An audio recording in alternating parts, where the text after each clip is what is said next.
গুগলের powerful circle to search feature enable করে নিন আপনার ফোনেও। সার্কেল টু সার্চ ফিচারটি মূলত অ্যান্ড্রয়েড 15 সাপোর্টেড, বাট আমার দেখানো পদ্ধতিতে আপনি অ্যান্ড্রয়েড 9 থেকে 15 পর্যন্ত এটাকে অ্যাক্সেস করতে পারবেন। প্রথমে প্লে স্টোর থেকে গুগল অ্যাপটি আপডেট করে নিন, তারপর সেটিং অপশান থেকে জেমিনিতে ক্লিক করুন। সেখান থেকে প্রথমে সুইচ, তারপর মোর, এট লাস্ট ইউজ জেমিনিতে ক্লিক করুন। ফাইনালি স্ক্রিন কন্টেস্টে ক্লিক করে ডিজিটাল অ্যাসিস্ট্যান্ট অ্যাপ থেকে গুগল সিলেক্ট করে নিন।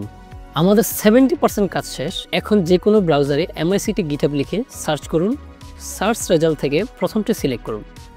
নিচের দিকে রিলিজেস ডিভিশন থেকে লেটেস্ট ভার্সনে ক্লিক করুন। এখন অ্যাসেটস ফিল্ড থেকে MICTS APK ফাইলটি ডাউনলোড করে ইনস্টল করে নিন। আমাদের কাজ অলমোস্ট শেষ হয়ে গিয়েছে। কন্ট্রোল সেন্টার থেকে সার্কেল টু সার্চ অ্যাড করে নিন। এখন সার্কেল টু সার্চে ক্লিক করে সেট করে নিতে হবে। আর যদি সেট অপশন না কাজ করে তাহলে আগে গুগল অ্যাপটি ওপেন রেখে কন্ট্রোল সেন্টার থেকে সার্কেল টু সার্চে ক্লিক করুন। এখন সার্কেল টু সার্চে ক্লিক করে দেখুন, এক্সিলেন্ট। সার্কেল টু সার্চ ব্যবহার করে অন স্ক্রিনেই সার্চ করতে পারবেন এবং রিয়েল টাইম ট্রান্সলেট করারও সুবিধা রয়েছে। এরকম টেক রিলেটেড আরও কন্টেন্ট পেতে আমাদের পেজে ফলো দিয়ে রাখুন অথবা সাবস্ক্রাইব করে রাখুন।